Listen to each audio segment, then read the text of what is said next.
போகிற காரியம் என்ன காரியத்தை நம்ம தியானிக்க போகிறோம் அப்படின்னு சொன்னால், ஆகாபும் யோசபாத்தும் என்கிறதான காரியத்தை நம்ம தியானிக்க போகிறோம். நீங்கள் போஸ்டர் பார்த்துருப்பீங்க. ஆகாபும் யோசபாத்தும், இந்த 2 ராஜாக்கள், இவங்க 2 பேரும் ராஜாக்கள் என்கிற காரியங்கள் நமக்கு தெரியும். இந்த ஆகாபும் யோசபாத்தும், இவர்களை கொண்டு பரிசுத்த ஆவியானவர் நம்மோடு கூட என்ன காரியங்களை பேச போகிறார், என்ன காரியங்கள் என்று நம்ம பார்த்தோமானால், இரு வேறுபட்ட காரியங்கள் நமக்கு முன்பாக வைக்கப்பட்டிருக்கிறது. தேவ திட்டமும் உலகத்தின் அந்த காரியங்களும் எப்பொழுதுமே ஒன்றுக்கொன்று விரோதமாக காணப்படுகிறது. உலகத்தின் காரியங்கள், தேவ திட்டம் இரண்டும் ஒரு மனிதனுடைய வாழ்க்கையிலே போராடுகிறது.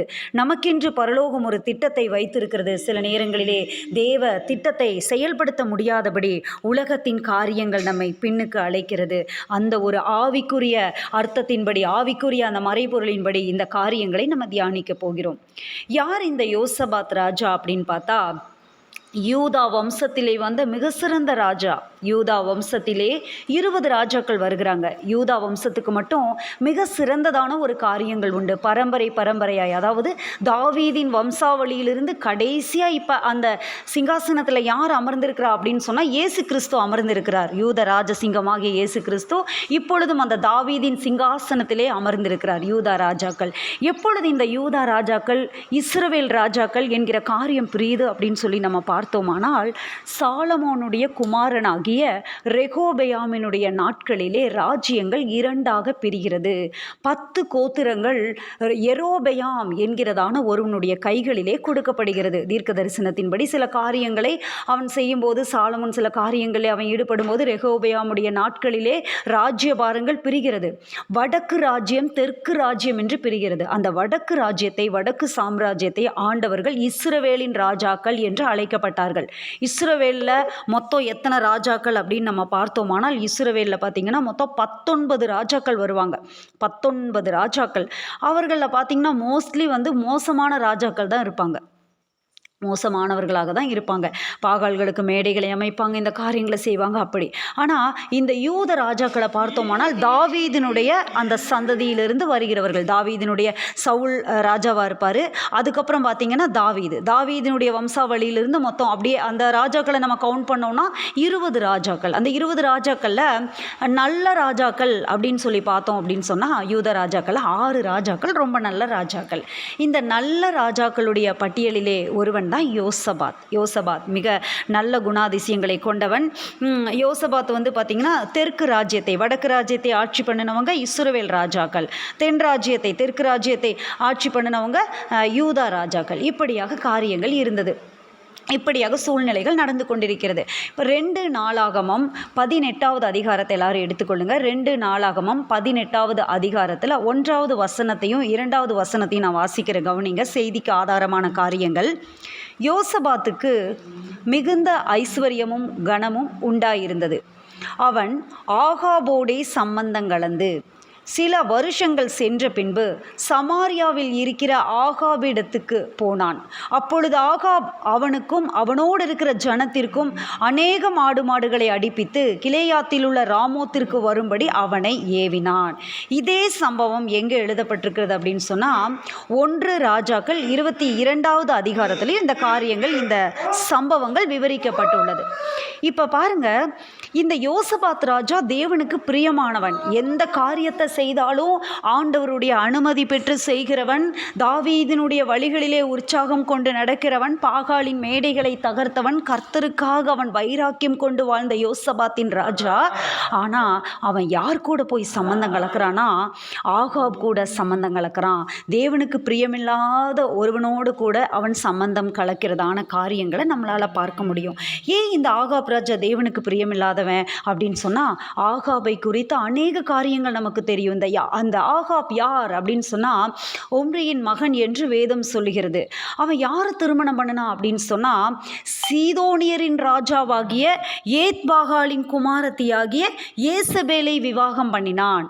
யோசிச்சு பாருங்க, ஆண்டவருடைய வித்து, பரிசுத்த வித்து புறஜாதிகளிடத்திலே என்ன பண்ணக்கூடாது, கலக்கக்கூடாது.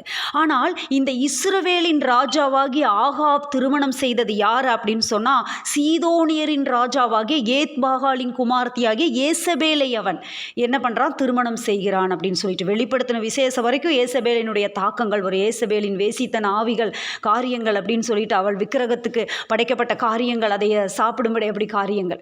இந்த ஆகாபின் ராஜாவினுடைய நாட்களிலே நடந்த சம்பவங்கள், காரியங்கள் எல்லாவற்றையும் நம்ம பார்த்துருப்போம். நம்ம அநேக மெசேஜில் இந்த காரியங்களை கேட்டிருப்போம். எலியா தீர்க்கதரிசியினுடைய நாட்களிலே அந்த ஆகாப் என்னென்ன காரியங்களை செஞ்சான், தன் மனைவியாகிய ஏசபேலினுடைய பேச்சை கேட்டு அவன் என்ன பண்ணினான், பாகாலுக்கு விக்கிரக கோயில்களை அவன் உண்டாக்குனான். இஸ்ரவேலிலே மதிகெட்ட காரியத்தை செய்கிறான், மிக மோசமான காரியத்தை செய்கிறான். இப்படிப்பட்ட ஒரு ராஜாவாக ஆகாப் ராஜா இருப்பதை பார்க்க முடியும். இப்படிப்பட்ட ஒரு ராஜாவோடு யார் போய் சம்பந்தம் வச்சுக்கிறா, யார் போய் கூடுறா அப்படின்னு சொன்னால், யோசபாத் ராஜா சம்பந்தம் வைக்கும்படி கிளம்பி செல்கிறான். ஆனால் யோசபாத் யார் அப்படின்னு சொல்லி பார்த்தோம் அப்படின்னா, யோசபாத் மிக நல்ல ராஜா. 2 நாளாகமம் 17வது அதிகாரத்தில் பாருங்க, அவன் ஆசா ராஜாவினுடைய குமாரன். அவன் எப்பேற்பட்டவன் அப்படின்னு சொன்னால், 2 நாளாகமம் 17வது அதிகாரம் 3வது வசனத்தை நான் வாசிக்கிற கவனிங்க. கர்த்தர் யோசபாத்தோடு இருந்தார். யோசபாத்து கூட கர்த்தர் இருக்கிறாரு. தாவீதோடு கர்த்தர் இருந்தார், யோசேப்போடு கர்த்தர் இருந்தார் என்று சொல்வதை போல இந்த யோசபாத்தோடு கர்த்தர் இருந்தார். யோசபாத்து கூட கர்த்தர் இருந்தார். அவன் பாகால்களை தேடாமல் தன் தகப்பனாகிய தாவீது முன்னாட்களில் நடந்து வந்த வழிகளில் நடந்து, முன்னாட்களில் தாவீது நடந்தான். அதுக்கப்புறம் வந்த ராஜாக்கள் அவ்வளவா ஆண்டவரை தேடல, அவ்வளவா கர்த்தருக்குள்ள இல்ல, தன்னுடைய வழிகளை ஸ்திரப்படுத்தல. ஆனா யோசபாத் தாவீத போல இருந்தான், தாவீது ராஜா மாதிரி இருந்தான். நல்ல ராஜாக்கள் எல்லாம் வந்தாங்க பாருங்க யூதா வம்சத்துல. யோசியா ராஜா அப்படின்னு ஒரு ராஜா வந்தான். யெரொபெயாமுடைய காலத்திலேயே தீர்க்க தரிசனமாக அது உரைக்கப்பட்டது. அப்படிப்பட்ட ராஜாக்கள் வந்தா, அருமையான வம்சாவளி, யூத வம்சாவளி. அந்த யூத வம்சாவளியில யோசபாத் ஒரு அருமையான ராஜா. தன் தகப்பனுடைய தேவனை தேடி இஸ்ரவேலுடைய செய்கையின்படி நடவாமல் அவருடைய கற்பனைகளின்படி நடந்து கொண்டான். இஸ்ரவேலுடைய கற்பனைகளில் நடக்கலை. இஸ்ரவேல் தனக்கென்று ஒரு தீர்மானத்தை வகுத்துக்கிச்சு. இஸ்ரவேல் ராஜாக்கள் மதிகெட்ட காரியத்தை செஞ்சாங்க, மோசமாக நடந்தாங்க. ஆகையால் கர்த்தர் அவன் கையில் ராஜ்ய பாரத்தை திடப்படுத்தினார். ராஜ்ய பாரத்தை யோசபாத் கையில் ஆண்டவர் திடப்படுத்துறாரு. யோசபாத் செய்கிற காரியமெல்லாம் வாய்க்குது. யூதா கோத்திரத்தார் எல்லாரும் யோசபாத்துக்கு காணிக்கைகளை கொண்டு வந்தார்கள். அவனுக்கு ஐஸ்வர்யமும் கனமும் மிகுதியாக இருந்தது. யோசபாத்துக்கு என்னென்ன காரியங்கள் இருந்தது, ஐஸ்வர்யம் இருந்தது, கனம் இருந்தது. ஜனங்கள் காணிக்கைகளை கொண்டு வந்து கொடுத்தாங்களாம் யோசபாத்துக்கு. அப்படிப்பட்ட ஒரு அருமையான ராஜா. அவனுடைய குணாதிசயங்கள் இப்போ நம்ம ஆகாபையும் யோசபாத்தையும் நம்ம பார்க்கணும்னா யோசபாத்தோட குணங்கள் தெரியணும்ல. ஆகாபை பற்றி நமக்கு நல்லா தெரியும். ஆகாப் எப்பேற்பட்டவன் அப்படின்றது தெரியும். நாபோத்துடைய திராட்சை தோட்டத்துக்கு விரோதமாக எழும்பி ஏசபேல் வந்து நாபோத்தை பொய் சாட்சி சொல்லி கொலை செய்யும்படியான காரியங்கள் எல்லாம் நடக்கும். ஆனால் இந்த யோசபாத் எவ்வளவு நல்ல ராஜா, தன்னுடைய வழிகளிலே எப்படி அவன் நடந்து கொண்டான். அதே போல ஒரு அருமையான காரியத்தை அவன் செய்கிறான் பாருங்க. 6வது வசனம் சொல்லுது, கர்த்தருடைய வழிகளில் அவன் இருதயம் உற்சாகம் கொண்டது. உற்சாகமாக செய்கிறவன், ஏனோ தானோன்னு செய்கிறவன் அல்ல, கர்த்தருடைய வழிகளிலே உற்சாகமானவன். மேடைகளை, விக்கிரக தோப்புகளை யூதாவை விட்டு அகற்றினான். அதே போல அவன் சாதாரண ஆள் இல்லை, ஆசாரியர்களை நியமித்தவன். ஆசாரியர்களை ஏற்படுத்தி வைக்கிறான். ஆசாரியர்களை, தேவனுடைய பிள்ளைகளை அவன் ஏற்படுத்தி வைக்கிறான். அந்த ஆசாரியர்களை ஜனங்களின் மேலே ஆண்டவருடைய வார்த்தைகளை சொல்ல ஏற்படுத்தி வைக்கிறான். 9வது வசனத்தை பாருங்க.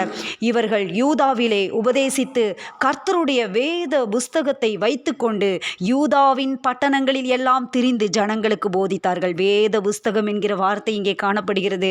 கர்த்தருடைய வேத புஸ்தகத்தை வைத்துக்கொண்டு, அந்த நியாய பிரமாணங்களை வைத்துக்கொண்டு என்ன பண்ணாங்கன்னா, யூதாவின் பட்டணங்களிலெல்லாம் திரிந்து. அப்போ இவன் எதில் ரொம்ப உற்சாகமாக இருக்கான்னா, கர்த்தருடைய வழிகளில், ஜனங்கள் கர்த்தருடைய பிரமாணங்களில் நடக்கணும், கர்த்தருடைய கட்டளைகளில் நடக்கணும். இப்படிப்பட்ட குணாதிசயம் உள்ள ஒரு ராஜா செய்த ஒரு மிகப்பெரிய தவறு என்ன அப்படின்னு சொன்னால், இந்த ஆகாபோட போய் சம்பந்தம் கலக்கிறது, இஸ்ரவேலின் ராஜா கூட சம்பந்தம் கலக்கிறது. சில நேரங்களிலே தேவனுடைய பிள்ளைகளுடைய தரிசனங்கள், தேவனுடைய பிள்ளைகளுக்கு நிறையா விஷன் இருக்கும், நிறையா காரியங்கள் இருக்கும். அவர்கள் என்ன செஞ்சிடறாங்க, சில நேரங்களிலே ஆகாபோடு சம்பந்தம் கலக்கக்கூடியதான சூழ்நிலைகள் உருவாகிறது.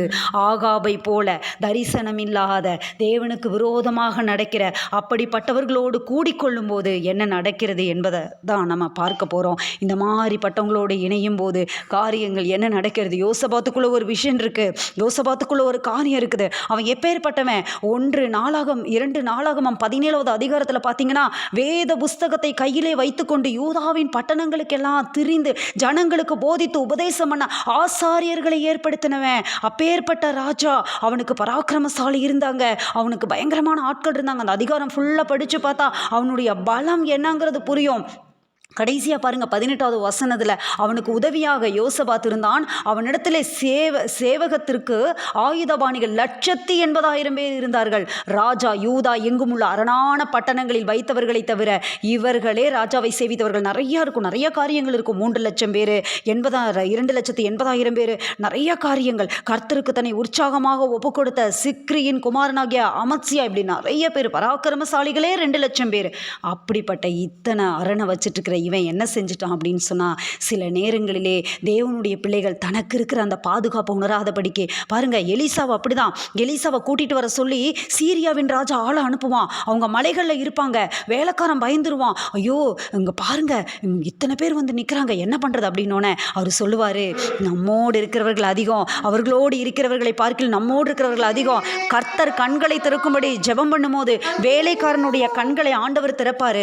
வேலைக்காரனுடைய கண்களை திறக்கும் போது அவன் அந்த மலைகளை சூழ பார்க்கும்போது அக்னிமயமான குதிரைகளாலும் ரதங்களாலும் அந்த மலை நிறைந்திருப்பதை காண்கிறான். இன்றைக்கு நமக்கு தெரியல, நம்மை சுற்றி யார் இருக்கிறான்னு தெரியல, நம்முடைய பாதுகாப்பு என்னன்னு தெரியல, நம்ம எப்பேற்பட்டவங்க என்று தெரியல. சில நேரங்களிலே, சில சந்தர்ப்பங்களிலே, சில சூழ்நிலைகள் நிமித்தமாக நம்ம யார் கூட போய் சேர்ந்துக்கிறோம் அப்படின்னா, ஆகாபோட போய் கூடிக்கொள்ளும்படியான சில காரியங்கள் சம்பவிக்கிறது. ஆனால் ஆகாப் யார் அப்படின்னு சொன்னால், தேவ திட்டத்துக்கு விரோதமானவன், தேவனுக்கு விரோதமானவன். அப்போ என்ன நடக்குது அப்படின்னா, அவன் ஒரு பிளான் பண்ணுறான், ஒரு காரியத்தை கேட்குறான். வரீங்களா யோசபாத் ராஜாவே, நீங்கள் வரீங்களா? ஏன்னா எதிரிக்கு இவனுடைய பலன் என்னன்னு தெரியுது, ஸ்ட்ரென்த் என்னன்னு தெரியுது. இவ்வளோ பெரிய அரணான காரியங்களை வச்சுருக்கிறான், இவ்வளோ பெரிய சேனைகளை வச்சுருக்கிறான், பலத்த காரியங்களை வச்சுருக்கிறான். இவனை நம்ம கூட்டிகிட்டு போயிடலாம். எங்கே போகலாம்? கிலேயாத்தில் உள்ள ராமோத்திற்கு வரீங்களா? அங்கே வர்றீங்களா? சீரியாவை நம்ம எதிர்க்கலாம், நீங்கள் வர்றீங்களா? சீரியா படைகளோடு நம்ம எதிர்க்கலாம், வர்றீங்களா அப்படின்னு சொல்லிட்டு கூப்பிடுறான். 1 ராஜாக்கள் 22:1 பாருங்க, இதே வசனம் இருக்குது. சீரியருக்கும் இஸ்ரவேலருக்கும் 3 வருஷம் யுத்தம் இல்லாமல் இருந்தது. இந்த 3 வருஷம் யுத்தம் இல்லாமல் இருந்ததுன்ற இந்த காரியம் எப்போ சம்பவிக்குது தெரியுமா? அந்த மலையில் வந்து எலிசாவுக்கு விரோதமாக வந்த அந்த சீரியர் தண்டுகளை ஆகாப் விருந்து செஞ்சு அவங்கள சாப்பிட வச்சு அனுப்புவான். கொன்று போடலாமான்னு எலிசா கிட்ட கேட்கும்போது, கொன்று போடக்கூடாது, இவங்களுக்கு விருந்து வச்சு அனுப்புன. அதுக்கப்புறம் 3 வருஷம் யுத்தம் இல்லாமல் இருக்கும். அதுக்கு பிறகு இந்த காரியங்கள் நடக்கிறது. ஆமாம், இந்த காரியங்கள் நடக்கிறது. இப்போ என்ன நடக்குது அப்படின்னு சொன்னால், போகலாமா, கிலேயாத்தில் ராமோத்திற்கு போகலாமான்னு கேட்டோன்னா, உடனே யோசபாத் சொல்கிற காரியம் என்ன அப்படின்னா, நான் தான் நீர், என்னுடைய ஜனங்கள் தான் உம்முடைய ஜனங்கள், உம்மோடு நான் யுத்தத்துக்கு வரேன், உம்மோடு நான் கூட வரேன். உடனே ஒரு கமிட்மெண்ட் கொடுக்குறான். சரி நான் வரேன். அவன் சொல்கிறது, இவன் எப்படிப்பட்டவன்? தேவனுடைய வார்த்தையை கேட்டு நடக்கிறவன், ஆண்டவருடைய பிள்ளை, நிறைய விஷன் இருக்குது, நிறைய காரியங்கள் இருக்குது, அரணான பட்டணங்களை கட்டியிருக்கான். அவனுடைய பாதையில் அவன் சேஃபாக இருக்கான், ஜனங்களை பார்த்துக்கிறான், நல்ல நியாயாதிபதிகளை வச்சிருக்கிறான், நியாயம் விசாரிக்கிறான். ஆனால் இவன் சொன்ன இந்த வார்த்தைக்கு இவன் உடனே கமிட் ஆகிறான். சில நேரங்களிலே தேவ பிள்ளைகள் ஆகாபுடனே சம்பந்தம் கலக்கும்போது அவர்களுடைய சில காரியங்களுக்கு உடனே ஓகே சொல்கிறத நம்ம என்ன பண்ணணும் அப்படின்னா நிறுத்தணும். உடனே ஓகே சொல்லக்கூடாது. சில காரியங்கள் அப்படின்னா உலகத்தில் இருக்கிறவங்களோட நம்ம கலந்திருக்கக்கூடாதா அப்படின்னா அப்படிப்பட்ட காரியங்கள் அல்ல, அவர்களோடு சில முடிவுகளை எடுக்கிறது, சில காரியங்கள் சம்பந்தம் கலக்கிறதான காரியங்கள், சில சூழ்நிலைகள், சில காரியங்கள் அவர்களோடு கூட அவர்கள் சொல்கிற காரியங்களின்படி. சிலர் பாருங்க, நல்ல தேவனை தேடுறவங்களா இருப்பாங்க, ஆண்டவருடைய பிள்ளைகளாக இருப்பாங்க, ஆனால் புறஜாதியாருடைய யோசனைகளின்படி நடப்பாங்க. இவங்க சொன்னால் நல்லா இருக்கும், ஏன்னா இவங்க பயங்கரமாக பண்ணுறவங்க, பயங்கரமாக நாலேஜ் உள்ளவங்க. ஆனால் நமக்கு அப்படி அல்ல. ஆகாபினுடைய யோசனைகள் அல்ல, அகிதோப்பேலின் யோசனைகளை அதமாக்கி போடுகிற தேவன் நம்ம தேவன் யார் அப்படின்னா, அவர் ஆலோசனையிலே ஆச்சரியமானவர், செயல்களிலே வல்லமையுள்ள தேவனை நம்ம ஆராதிக்கிறோம். சில நேரங்களிலே ஆகாபுடன் கூடிக்கொள்ளும் போது சில பட்டயங்கள் நமக்கு நேராக வருகிறது, சில உருவின பட்டயங்கள் வருகிறது. ஏதாவது ஒரு நபர்களை வீட்டுக்குள்ளே இப்படிப்பட்டவர்களை அனுமதிக்கும் போது வீட்டுக்குள்ள பட்டயம் வருகிறது. எச்சரிக்கையாக இருக்க வேண்டியது அவசியம். தேவ ஜனங்களுக்கு விரோதமாக யோசபாத்துக்கு விரோதமா ஆகாபின் கூட்டம் அலைந்து கொண்டு தான் இருக்கும். ஆகாபின் கூட்டம் கண்டிப்பாக அலைந்து கொண்டு தான் இருக்கும். போகலாமா, வர்றீங்களா, ராமோத்திற்கு போகலாமா, யுத்தம் பண்ண போகலாமா, வர்றீங்களா அப்படின்னு கேட்டோன்னே உடனே நான் வரேன் உடனே அவன் ஓகே சொல்கிறான். ஆனால் ஒரு காரியம் நடக்குது. அவனுக்குள்ளேருந்து ஆவியானவர் விடலை. அவன் என்ன சொல்கிறான் அப்படின்னு சொன்னால் கேட்குறான் அவன் என்னன்னு. அப்பொழுது இஸ்ரவேலின் ராஜா என்ன சொல்கிறான், அந்த 4வது வசனத்தில் பாருங்கள். பின்னும் யோசபாத் இஸ்ரவேலின் ராஜாவை பார்த்து கர்த்தருடைய வார்த்தையை இன்றைக்கு விசாரித்து அறியும் என்றான். யோசபாத் சொல்கிறான், நான் வரேன்னு சொல்லி கமிட் கொடுத்துட்டான். இருந்தாலும் சொல்கிறான், விசாரித்து அறியலாம், நம்ம ஆண்டவர்கிட்ட விசாரித்து அறியலாம், கர்த்தர்கிட்ட விசாரித்து அறியலாம் அப்படின்னு சொன்னோன்னே இஸ்ரவேல் ராஜா எல்லாத்தையும் வர சொல்கிறான். தீர்க்கதரிசிகளுக்கு பஞ்சம் இல்லை, தீர்க்கதரிசிகள் இருக்கிறாங்க, நிறைய பேர் இருக்கிறாங்க, அவங்கெல்லாம் வராங்க, தீர்க்கதரிசிகள்லாம் வராங்க. அப்பொழுது இஸ்ரவேலின் ராஜா 400 தீர்க்கதரிசிகளை கூடி வர செய்கிறான். 400 தீர்க்கதரிசிகள் வந்து முன்னாடி நிற்கிறாங்க. போகலாமா வேண்டாமா அப்படின்னு சொல்லி கேட்கறதுக்கு எல்லாரும் என்ன சொல்கிறாங்க அப்படின்னா, போகலாம், நீங்கள் ஜெயிப்பீங்க, ஆமாம் நீங்கள் ஜெயிப்பீங்க. சிலர்லாம் என்ன பண்ணுறாங்க அப்படின்னு சொன்னால் அந்த அதிகாரத்தை படித்து பார்த்தீங்கன்னா பயங்கரமாக இருக்கும். அன்றைய நாட்களிலே தீர்க்கதரிசிகள் வந்து அப்படியே எக்ஸ்பிரிமெண்ட்டாக செஞ்சு தான் பேசுவாங்க. பவுலோட காலத்தில் கூட அது இருந்தது. ஒரு கச்சை எடுத்து கட்டி, இந்த கச்சை உடையவன் எவனோ இந்த மாதிரி எருசலேமில் கட்டப்படுவான்னு சொல்லி பவுலை குறித்து தீர்க்கதரிசிகள் சொன்ன வார்த்தைகள் அது அப்படியே நடந்தது. அன்றைய நாட்களிலே தீர்க்கதரிசிகள் இப்படியாக சொல்லுவாங்க. எக்ஸ்பெரிமெண்ட்டோடு அவங்க வந்து என்ன பண்ணுவாங்க, அந்த காரியங்களை சொல்லி காட்டுவாங்க. அதே போல் இவங்கெல்லாம் என்ன பண்ணுறாங்க, 10வது வசனத்தில் பாருங்கள். கெனானாவின் குமாரனாகிய சிதேக்கியா தனக்கு இரும்பு கொம்புகளை உண்டாக்கி, இவைகளால் நீர் சீரியரை முட்டி நிர்மூலமாக்கி போடுவீர் என்று கர்த்தர் சொல்லுகிறார் என்றான். சகல தீர்க்கதரிசிகளும் அதற்கு இசைவாக தீர்க்க தரிசனம் சொல்லி, கீலேயாத்தில் உள்ள ராமோத்திற்கு போம், உமக்கு வாய்க்கும், கர்த்தர் அதை ராஜாவின் கையில் ஒப்பு கொடுப்பார் என்றார்கள். ஆனாலும் யோசபாத்துக்கு ஏதோ கொஞ்சம் உள்ளத்தில் ஒரு இடரல் உண்டாகுது. தேவனுடைய பிள்ளை இல்லை, தேவன் உணர்த்துவார்ல. ஆனால் யோசபாத்துக்கு ஒரு சமாதானமே இல்லை. ஆனால் அதனால் யோசபாத்து வந்து கேட்குறான், வேறு யாராவது இருக்கிறாங்களா, இவங்க மட்டும்தானா அப்படின்னு சொல்லிட்டு கேட்கும்போது ராஜா சொல்கிறான், இஸ்ரவேலின் ராஜா சொல்கிறான், இன்னொருத்த இருக்கான் அப்படின்னு சொல்லிட்டு சொல்கிறான். பாருங்கள் வசனத்தில் சொல்லப்பட்டிருக்கிற அந்த காரியங்களை பாருங்கள். 2 நாளாகமம் 18:6. பின்பு யோசபாத், நாம் விசாரித்து அறிகிறதற்கு இவர்களை அல்லாமல் கர்த்தருடைய தீர்க்கதரிசி வேறே யாராகிலும் இங்கே இல்லையா? அவனுக்குள்ளே அந்த காரியங்கள் ஆண்டவர் உணர்த்துகிறார், கர்த்தர் உணர்த்துகிறார். வேறு யாரும் இல்லையா, இவங்க மட்டும்தானா அப்படின்னு. இன்னொருத்த இருக்கிறான். ஆனால் எப்போ பார்த்தாலும் அவன் என்ன பண்ணுவான் அப்படின்னு சொன்னால், எனக்கு தீமையாகவே தான் தீர்க்க தரிசனம் சொல்லுவான். ஆகாப் சொல்கிறான் மிகாயாவை குறித்து, மிகாயா தீர்க்கதரிசி, கர்த்தருடைய தீர்க்கதரிசி, எப்போ பார்த்தாலும் தீமை தான் சொல்லுவான் அப்படின்னு சொல்லிட்டு, ஐயோ ராஜாவே நீங்கள் அப்படி சொல்லாதீங்க, ஏன்னா இவன் கர்த்தருடைய பிள்ளைகளை கனம் பண்ணிக்கிறவன், ஆசாரியர்களை கனம் பண்ணிக்கிறவன், பட்டணமாக அவர்களை எங்கும் திரிந்து கர்த்தருடைய வார்த்தையை சொல்கிறவன், ஆசாரியர்களை திடப்படுத்தினவன், பாடகரை நிறுத்தினவன். இப்பேற்பட்ட யோசபாத் ராஜா அப்படி சொல்லாதீங்கன்னு சொல்கிறான். மிகாயாவை அழைத்து கொண்டு வர்றாங்க. மிகாயாவை அழைக்க போனவன் சொல்கிறான், நீ வா, உன்னை வந்து ராஜா வர சொல்கிறாரு. எல்லா தீர்க்கதரிசிகளும் தீர்க்க தரிசனம் சொல்லிட்டாங்க. எல்லாருடைய அந்த தீர்க்கதரிசிகள் சொன்னதும் ராஜாவுக்கு ஏக வாக்காய் நன்மையாக இருக்குது, நீயும் அதே மாதிரி சொல்லு அப்படின்னு சொல்கிறான். அதுக்கு மிகாயா சொன்ன வார்த்தை, கர்த்தர் சொல்கிறத தான் நான் சொல்லுவேன், கர்த்தர் சொல்லாததை நான் சொல்ல மாட்டேன், என் தேவன் சொல்வதையே சொல்லுவேன் என்று கர்த்தருடைய ஜீவனை கொண்டு நான் சொல்கிறேன் அப்படின்னு சொல்லிட்டு வந்து நிற்கிறான். கேட்குறாங்க போகலாமான்னு சொல்லி. உடனே அவன் சொல்கிறான், போகலாம் உங்கள் கையில் ஆண்டு ஒப்பு கொடுப்பாரு அப்படின்னு சொல்லிடுறான். ஆனாலும் ராஜா அவனை பார்த்து கேட்குறான், இஸ்ரவேலின் ராஜா எப்பவுமே தீமையாக சொல்கிற ஒருத்தன் இன்னைக்கு நன்மையாக சொல்கிறான், என்னன்னு தெரியல அப்படின்னு சொல்லிட்டு அவன் கேட்குற ஒரு கேள்வி பாருங்க. அந்த கேள்வியிலேயே தெரியுது தப்பு நடக்குது அப்படிங்கிறது அந்த கொஸ்டின்லேயே தெரியுது. ஆனாலும் அவன் கேட்குறான். 15வது வசனத்தை பாருங்க. ராஜா அவனை பார்த்து, நீ கர்த்தருடைய நாமத்திலே உண்மையை அல்லாமல் வேறொன்றையும் என்னிடத்தில் சொல்லாதபடிக்கு நான் எத்தனை தரம் உன்னை ஆணையிடுவிக்க வேண்டும் என்று சொன்னான். எத்தனை தடவை உங்ககிட்ட நான் சொல்லணும், நீ கர்த்தருடைய நாமத்தில் உண்மை அல்லாமல் வேற எதையும் உங்ககிட்ட சொல்லக்கூடாது அப்படின்னு சொல்லி எத்தனை தடவை உனக்கு நான் ஆணையிடுவிக்கணும் சொல்லுன்னு கேட்குறான். இஸ்ரவேலின் ராஜா அவனுக்கே தெரியுது, அவனுடைய காரியங்கள் அவனுக்கே தெரியுது. மிகாயா பேச ஆரம்பிக்கிறதாம். அப்பொழுது அவன், இஸ்ரவேலர் எல்லாரும் மேய்ப்பனில்லாத ஆடுகளைப் போல மலைகளில் சிதறப்பட்டதை கண்டேன். அப்பொழுது கர்த்தர் கர்த்தர் இவர்களுக்கு எஜமான் இல்லை, அவரவர் தம் தம் வீட்டிற்கு சமாதானத்தோடு திரும்பி போக கடவர்கள் என்றார் என்று சொன்னான். இந்த காரியத்தை சொல்லிடுறான், மிகாயா சொல்லிடுறான். அப்போ இவன் உடனே ஆகாப் என்ன சொல்கிறான்னா, யோசபாத்தை பக்கத்தில் உட்காந்துருக்காங்க 2 பேர் ராஜவஸ்திரம் தரித்து. அந்த ஸ்க்ரீன்ஸை அந்த காரியத்தை தான் உங்களுக்கு நான் போஸ்டராக போட்டேன். ராஜவஸ்திரம் தரித்து ஒளிமுக வாசலில் உட்காருவாங்க. ஒளிமுக வாசலில் தான் அந்த நியாயங்கள் தீர்க்கிறது, அந்த காரியங்களெல்லாம் நடக்கும். அது முக்கியமான ஒரு இடம் அந்த இடம். அப்போ அந்த இடத்துல என்ன நடக்குது அப்படின்னா, இஸ்ரவேலின் ராஜா யோசபாத்தை பார்த்து சொல்கிறான், இவன் என்னை குறித்து நன்மையாக அல்ல தீமையாகவே தீர்க்க தரிசனம் சொல்லுகிறவன் என்று நான் உம்மோடே சொல்லவில்லையா, நான் சொல்லலையா அப்படின்னு சொல்லிட்டு. அப்போ இங்கே ஒரு காரியம் நடக்குது. மிகாயா சொல்கிறான், என்ன நடந்துச்சு தெரியுமா, நான் என்ன நடந்துச்சு ராஜாவே, நான் சொல்கிறத கேளுங்க, என் வார்த்தையை கேளுங்க. கர்த்தர் தம்முடைய சிங்காசனத்தின் மேலே வீற்றிருக்கிறத, பரமசேனையெல்லாம் அவர் வலது பக்கத்திலும் இடது பக்கத்திலும் நிற்கிறத நான் பார்த்தேன். அப்பொழுது கர்த்தர் இஸ்ரவேலின் ராஜாவாகிய ஆகாப் கிலேயாத்தில் உள்ள ராமோத்திற்கு போய் விழும்படி அவனுக்கு போதனை செய்கிறவன் யார் என்று கேட்டதற்கு ஒருவன் இப்படியும் ஒருவன் அப்படியும் சொன்னார்கள். அப்பொழுது ஒரு ஆவி புறப்பட்டு வந்து கர்த்தருக்கு முன்பாக நின்று, நான் அவனுக்கு போதனை செய்வேன் என்றது எதினால் என்று கர்த்தர் கேட்டார். அதற்கு அப்பொழுது அது, நான் போய் அவனுடைய தீர்க்கதரிசிகள் எல்லாரின் வாயிலும் பொய்யின் ஆவியாக இருப்பேன் என்றது. அப்போ பொய்யின் ஆவியினால தான் இந்த தீர்க்கதரிசிகள் பொய் சொல்லியிருக்கிறாங்க. நான் தரிசனத்தில் இந்த காரியத்தை பார்க்குறேன், இதுதான் நடந்தது, ஓப்பன் பண்ணுறான், உண்மையை ஓப்பன் பண்ணுறான், எல்லா காரியத்தையும் சொல்கிறான். கர்த்தர் அவனுக்கு அனுமதி கொடுக்கிறார், அந்த காரியத்தை சொல்ல ஆண்டவர் அனுமதிக்கிறார். இந்த காரியங்கள் நடக்கிறது.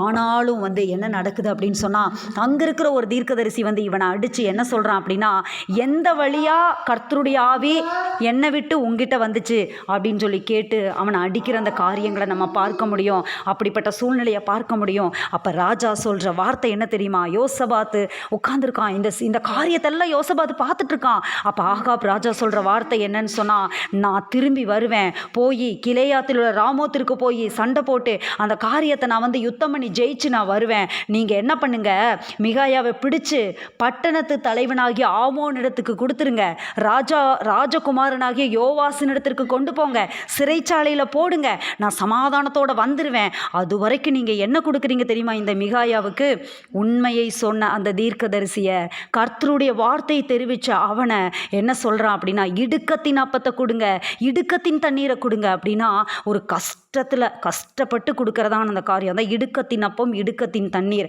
சாப்பாடு அப்படிங்கிறது ஒரு மனுஷனுக்கு முக்கியமான காரியம் இல்லையா, 3 வேளையும் சாப்பிட்றவங்க. ஆனால் அது இடுக்கத்தின் அப்பமாக அவனுக்கு கொடுக்கப்படுகிறது. எரேமியாவுக்கு பாருங்க, தினம் ஒரு அப்பம். தீர்க்கதரிசிகளுடைய வாழ்க்கை மிக ஒரு கடினமான ஒரு வாழ்க்கை.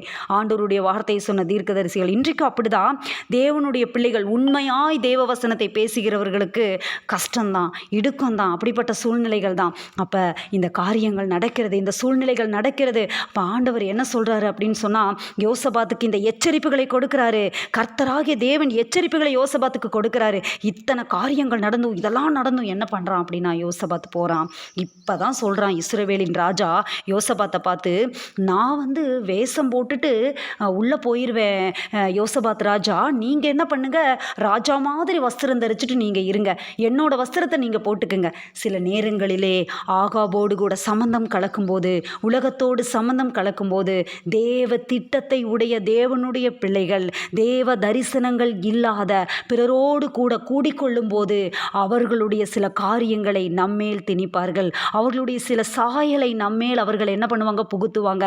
என் ட்ரெஸ்ஸை நீ போட்டுக்கோ, என் ட்ரெஸ்ஸை நீ போட்டுக்கோ, யுத்தத்துக்கு நீ போ.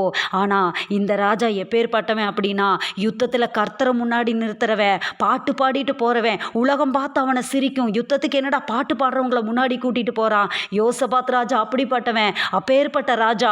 ஆனால் இவனுக்குள்ள விஷன் அப்படி இல்லை, அவனுடைய தரிசனம் அப்படி இல்லை. நான் வேஷ மாதிரி உள்ளே போகிறேன், அவனுடைய பிளான் வேறு, அவன் தன்னுடைய சுயத்திலே முடிவெடுக்கிறவன். ஆனால் இவன் அப்படி இல்லை. ஆனால் அவன் சொல்கிறான், நீ ட்ரெஸ்ஸை போட்டுக்கோ. இதற்கும் யோசபாத் உடன்படுறான் பாருங்க. ஏன் இந்த மாதிரி காரியத்தை யோசபாத் செஞ்சான் அப்படிங்கிறது ஒரு கேள்விக்குறி தான். ஆனால் ஒரு வசனம் போடப்பட்டிருக்கிறது. என்ன காரியம் அப்படின்னு சொன்னால், அதே போல் அவன் யுத்தம் பண்ண போகிறான். சீரியா ராஜா சொல்லியிருக்கான், என்ன சொல்லி அனுப்புகிறான் தெரியுமா, சீரியா ராஜா நீங்கள் ஒரு காரியம் செய்யுங்க. என்ன காரியம் தெரியுமா, நீங்கள் இராணுவ சேனை மேலே எல்லாம் நீங்கள் கை போடாதீங்க, அதெல்லாம் நீங்கள் கணக்கே பண்ணாதீங்க, அதை பற்றி உங்களுக்கு கவலையே வேண்டாம். எத்தனை பேர் இருந்தாலும் நீங்கள் டைரெக்டாக யாரை தெரியுமா தாக்கணும், எல்லாரும் சேர்ந்து நீங்கள் எய்ம் பண்ண வேண்டிய ஆள் யாருன்னா இஸ்ரவேலின் ராஜாவை தான். இஸ்ரவேலின் ராஜா ராஜாவை தான், அவங்க கூட தான் நீங்கள் யுத்தம் பண்ணணும். ஆமாம், நீங்கள் சிறியவரோடும் பெரியவரோடும் யுத்தம் பண்ணாதீங்க, இஸ்ரவேல் ராஜா ஒருவனோட மாத்திரம் யுத்தம் பண்ணுங்கன்னு கட்டளை போட்டிருந்தான். அதே மாதிரி ரதங்களோட தலைவர்கள் யோசபாத்தை காணும்போது இவன் தான் ராஜான்னு சொல்லி அப்படியே சூழ்ந்துறாங்க. இவன் தான் இஸ்ரவேல் ராஜா அப்படின்னு சூழ்ந்துக்கிறாங்க. அவனை சுற்றி சூழ்ந்து நிற்கிறாங்க.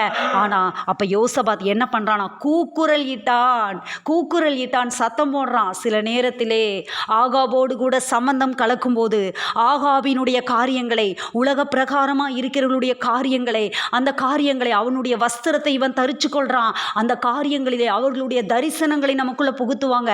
அப்படிப்பட்ட காரியங்களிலே ஈடுபடும் போது அந்த யுத்தத்திலே அவன் கூக்குரல் இட வேண்டிய சூழ்நிலை வருகிறது. கூக்குரல் இட்டு கதறான், ஆண்டவரே நான் இப்படி பண்ணிட்டனே என்று அவன் கத்திருப்பான். ஒருவேளை இருதயத்தில் நினைச்சு நான் தப்பு பண்ணிட்டனே, இவ்வளோ காரியம் எனக்கு முன்னாடி சம்பவிச்சதே, இதெல்லாம் பார்த்து கூட நான் திருந்திருக்கலாமே, நான் வந்துட்டனே, இவனோடு நான் கூடிக்கொண்டனே, எவ்வளோ பெரிய மதியனமான காரியத்தை செஞ்சேன். இஸ்ரவேலின் ராஜா சும்மா வந்திருப்பான்னு நீங்கள், யூதா ராஜாவாகிய யோசபாத் சும்மா வந்திருப்பான்னு நீங்கள் நினைக்கிறீங்களா?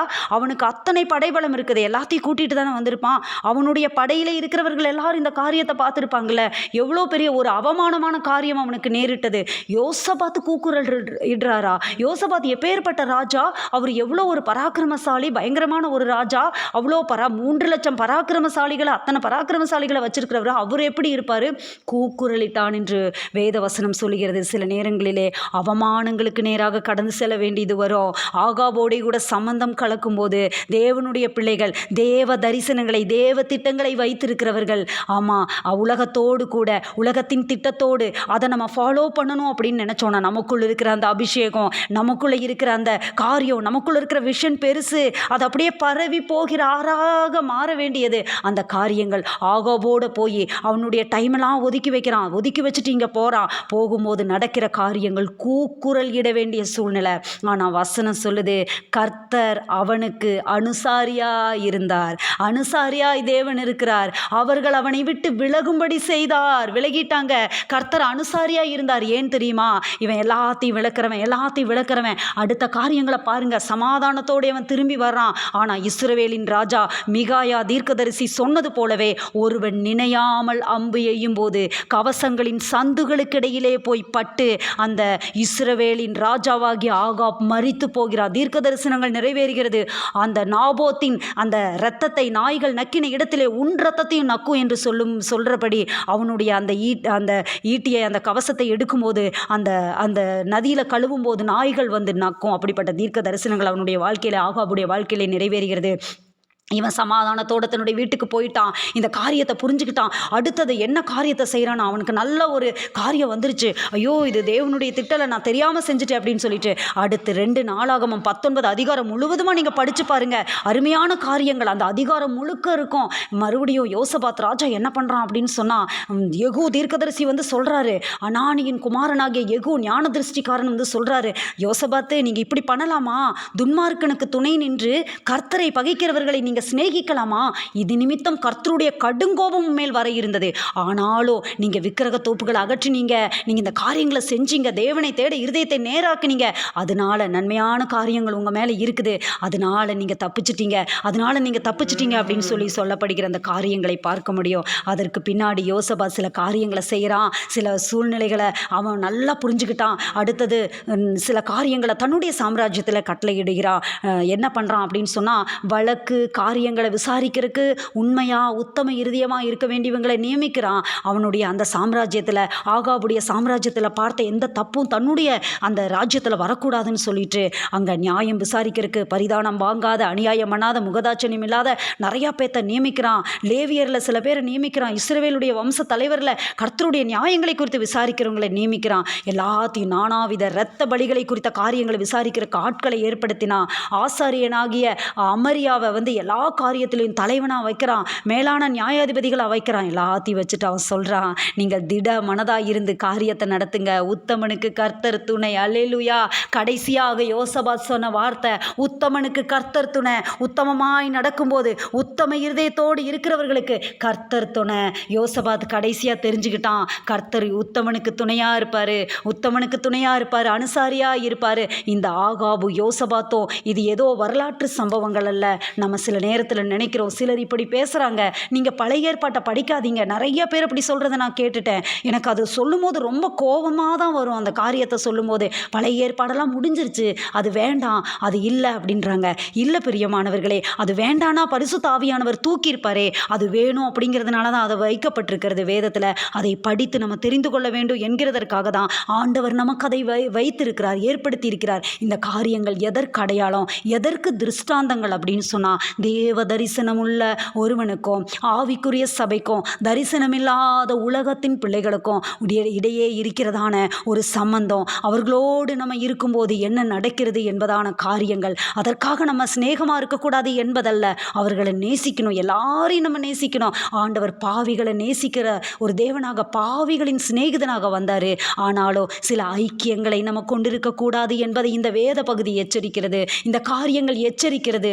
உத்தமனுக்கு கர்த்தர் துணை என்று கடைசியாக யோசபாத் அறிவித்தது போல ஆகாபோடு இருக்கிற அந்த சிநேகம் அவனுடைய வாழ்க்கையிலே அப்படியே முடிந்தது பாருங்க. ஆமாம், அந்த காரியங்கள் அப்படியே முடிந்தது. சம்பந்தம் கலைக்கிற காரியங்கள், அந்த சூழ்நிலைகள் அதெல்லாம் இருக்காதபடிக்கு தேவன் நம்மை காத்துக்கொள்வாராக. கமிட்மெண்ட், சில காரியங்களில் சில உடன்பாடுகள் அவர்களோடு கூட வைக்கும்போது நம்மளோட அபிஷேகம் வேற, நம்ம விஷன் வேற, நம்ம தரிசனம் வேற. ஆமாம், பரிசுத்த வித்து அந்த காரியத்தில் கலக்கக்கூடாது. இது வெறும் திருமண காரியத்திற்கு மாத்திரமல்ல, எல்லா விதமான சூழ்நிலைகளுக்கும் நம்ம விஷனில், நம்ம காரியத்தில் என்ன பண்ணணும் அப்படின்னு சொன்னால், அந்த காரியங்களை கலக்க விடக்கூடாது. அப்படியே ஜெபிக்கலாமா, அப்படியே ஒப்பு கொடுத்து ஜெபிக்கலாமா. ஆண்டவர் இந்த காலை வேளையிலே நம் கண்களை திறந்திருக்கிறார். சில காரியத்திலே கண்களை திறந்திருக்கிறார். நம்முடைய தரிசனம் மேலானது. நான் அந்த பரம தரிசனத்துக்கு கீழ்ப்படியாதவனாய் இருக்கவில்லை. பவுல் சொன்ன வார்த்தை, சவுலாய் இருந்து பவுலாய் மாறின அவன் சொன்ன வார்த்தை, மறுபடியுமாய் அவர்களோடு அவன் கூடிக்கொள்ளலை. சீசர்களோடு திரிந்தான். சீசர்கள் அவனை ஏற்றுக்கொள்ளலை. ஆனாலும் ஏற்றுக்கொள்கிற வரைக்கும் அவன் அப்படியே திரிந்து ஹல்லேலூயா, அவன் தன்னுடைய காரியத்தை அவன் நடத்தினான். அந்த பரம தரிசனத்திற்கு கீழ்ப்படியாதவனாய் இருக்கவில்லை. குறித்த காலத்திற்கு தரிசனம் வைக்கப்பட்டிருக்கிறது. உங்களை கொண்டு உங்க மேல ஒரு தேவ திட்டம் இருக்கிறது. அந்த தேவ திட்டத்தை ஆண்டவர் உங்க மூலம் நிறைவேற்றுவார். அந்த தேவ திட்டத்துக்கு விரோதமாக தான் சில ஆகாபுகளை அனுப்புகிறான். சத்துரு சில ஆகாபுகளை அனுப்புகிறான். அந்த ஆகாபினுடைய ஐக்கியம் நமக்கு அது கேடாய் முடியும். அந்த ஆகாபினுடைய ஐக்கியம் கூக்குரல் இட வைக்கும். அந்த ஆகாபினுடைய ஐக்கியம் ஞான திருஷ்டி காரணை கொண்டு எச்சரிக்க வைக்கும். கர்த்தர் அவனுக்கு அனுசாரியாக இருந்ததுனால தப்பித்து கொண்டான். யோசபாத் தப்பினான். நாமையும் ஆண்டவர் இந்த காலை வேளையிலே எச்சரிக்கிறார். பிரியமானவர்களே, ஹல்லேலூயா. உண்மை வழி நடந்திடும் உத்தமனுக்கென்றும் கர்த்தர் துணை. உண்மை வழி நடந்திடும் உத்தமனுக்கென்றும் கர்த்தர் துணை. கண்கள் அவன் மீது வைத்திடுவார், கருத்தாய் காத்திடுவார். கண்கள் அவன் மீது வைத்திடுவார், கருத்தாய் காத்திடுவார். கர்த்தரை நம்பியே ஜீவிப்போம், கவலை கஷ்டங்கள் தீர்ந்திடும். கைவிடா காத்திடும் பரமனின் கரங்களை நாம் பற்றி கொள்வோம்.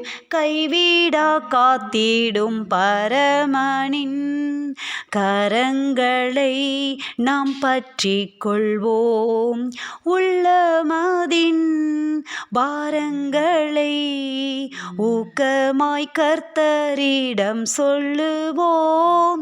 உள்ளமதின் பாரங்களை ஊக்கமாய் கர்த்தரிடம் சொல்லுவோம். இக்கட்டு நேரத்தில் கூப்பிடுவோம், இயேசு வந்தாதரிப்பார். இக்கட்டு நேரத்தில் கூப்பிடுவோம், இயேசு வந்தாதரிப்பார். ஆமென். இக்கட்டு நேரத்தில் கூப்பிடுவோம், இயேசு வந்தாதரிப்பார். உண்மை வழி நடந்திடும் உத்தமனுக்கு கர்த்தர் துணை. இக்கட்டு நேரத்தில் கூப்பிடும்போது யோசபாத்துக்கு அனுசாரியாய் இருந்தவர் எங்களுக்கும் நீர் அனுசாரியாய் இரும் ஆண்டவரே. இந்த காலை வேளையிலே நாங்கள் ஒப்பு கொடுக்கிறோம். ஒருவேளை சில ஆகாபுகள் எங்கள் வாழ்க்கையில வந்திருக்கலாம் ஆண்டவரே. அவர்களோடு கூடிக்கொள்ளக்கூடாது, அவர்களோடு ஐக்கியங்கள் எங்களுக்கு வேண்டாம்ப்பா. எங்களை நடத்துகிற தேவன் நீர். எங்களுடைய விஷன் பெரியது. யோசபாத்து கொடுக்கப்பட்ட தேவ திட்டம் பெரியது. அவன் ஒரு மிக நல்ல ராஜா. கர்த்தருடைய வேத புஸ்தகத்தை கைகளிலே வைத்துக்கொண்டு ஆசாரியர்களை யூதா பட்டணங்களிலே திரிந்து உபதேசிக்க அவன் ஏற்படுத்தினவன். அப்பேற்பட்ட ராஜா. நாங்களும் அப்படி அபிஷேகம் பெற்றவர்கள் ஆண்டவரே. எங்களுக்கு என்று தரிசனங்கள் உண்டு.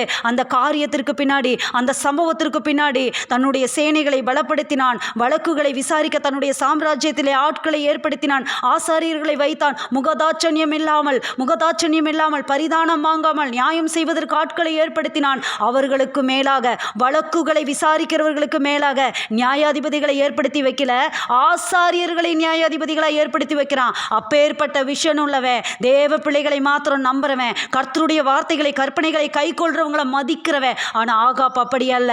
ஹல்லேலூயா. நாங்கள் ஒப்பு கொடுக்கிறோம் ஆண்டவரே. தேவனுடைய பிள்ளைகளை மதிக்கிறவன் யோசபாத்து. ஆகாப் மதிக்க மாட்டான். ஆகாப் மிகாயாவுக்கு இடுக்கத்தின் தண்ணீரை கொடுத்தவன். ஆனா யோசபாத் அப்படி அல்ல. தேவ தாசர்களை உயர்த்தினவன், அவர்களை கனமா நினைச்சவன். ஆகாப் அப்படி அல்ல. எலியாவுடைய வாழ்க்கையை பாருங்க. 400 பேரை அந்த கர்மேல் பர்வதத்தில் கொன்ன காரியங்கள் சொல்லிக்கொண்டே போகலாம். ஆகாபுக்கு யோசபாத்துக்கும் வித்தியாசம். இந்த நாளில் கூட கர்த்தாவை எங்களை ஒப்பு கொடுக்கிறோம் ஆண்டவரே. சில ஆகாபுகள் எங்கள் வாழ்க்கையில் வந்துட்டு போயிருக்கலாம். இனி ஆகாபோடு எங்களுக்கு சம்பந்தம் இல்லை, பங்கும் இல்லை, பாத்தியம் இல்லை. பேய்களுடைய பந்தியில் எங்களுக்கு பங்கு இல்லைப்பா ஆண்டவரே. கர்த்தருடைய பாத்திரத்தில், பேய்களுடைய பாத்திரத்தில் எங்களுக்கு பங்கு இல்லைப்பா. ஆகாபினுடைய சிநேகம் எங்களுக்கு ஆண்டவரே அப்பா திகிலா முடியும், கூக்குரல் இடுற மாதிரி முடியும். சில ஐக்கியங்களை நாங்கள் ஆண்டவரே வேண்டாம்ப்பா. சில காரியங்கள் எங்களுக்கு வேண்டாம் ஆண்டவரே. நாங்கள் நேசிக்கிறோம், ஆனாலும் சில காரியங்களை நாங்கள் ஐக்கியப்படக்கூடாது. உலகத்தோடு, உலகத்தின் காரியங்களோடு, உலகத்தின்படி, உலகத்தோடு நாங்கள் ஒட்டி போகக்கூடாது. உலகத்தின் காரியங்களை கற்றுக்கொள்ளக்கூடாது. எங்களை முழுவதுமாக அர்ப்பணிக்கிறோம். இந்த வார்த்தையை ஆசீர்வாதமாக்கி கொடுங்க. அப்படியாக நாங்கள் இருக்கும்போது எங்கள் விஷன் இன்னும் பயங்கரமாக நடக்கும். எங்களுடைய காரியங்கள், தரிசனங்கள் இன்னும் அதிகமாக நடக்கும். எங்கள் தரிசனங்கள் அநேக எல்லைகளை எட்டும். யூதா எங்கும் மரணான பட்டணங்கள் கட்டப்படும். ஹல்லேலூயா. அந்த அபிஷேகம் எங்கள் மேலே, அந்த நுகங்கள் ஆண்டவரை முறிந்து விழுகிறது. ஆகாபினுடைய நுகங்கள் உங்க மேல இருந்து முறிந்து விழுகிறது. ஆகாபினுடைய அந்த காரியங்கள் முறிந்து விழுகிறது. அவனுடைய வஸ்திரத்தை அணிகிறதான காரியங்கள் முறிந்து விழுகிறது இயேசுவின் நாமத்தினாலே. சில சத்துருவின் கிரியைகள், உங்க மேல இருக்கிற காரியங்கள், உங்களுடைய பலன் என்ன, உங்களுடைய ஸ்ட்ரென்த் என்ன, உங்களுடைய பலன் என்ன அப்படின்றது உங்களுக்கே தெரியாதபடி கண்களை குருடாக்கி வைத்திருந்த ஆகாபினுடைய தந்திரங்கள் எல்லாம் இந்த நேரத்தில், இந்த காலை வேளையிலே மறைந்து விழுகிறது கீழே. ஹல்லேலூயா. ஹல்லேலூயா. விசுவாசத்தோடு பெற்றுக்கொள்ளுங்க. தேவனுடைய வல்லமை உங்க மேல, தேவனுடைய இரக்கம் உங்க மேல. ஹல்லேலூயா. கண்களிலே கலிக்கம் போடுகிறார். நேரா பார்க்கும்படி ஆண்டவர் கலிக்கம் போடுகிறார். ஓட்டம் திருத்தப்படுகிறது. சிலருடைய ஓட்டங்கள் அப்படியே ட்ராக்கை விட்டு லைட்டா மாறி போற மாதிரி அந்த ஓட்டங்கள் திருத்தப்படுகிறது. இந்த காலை வேளையிலே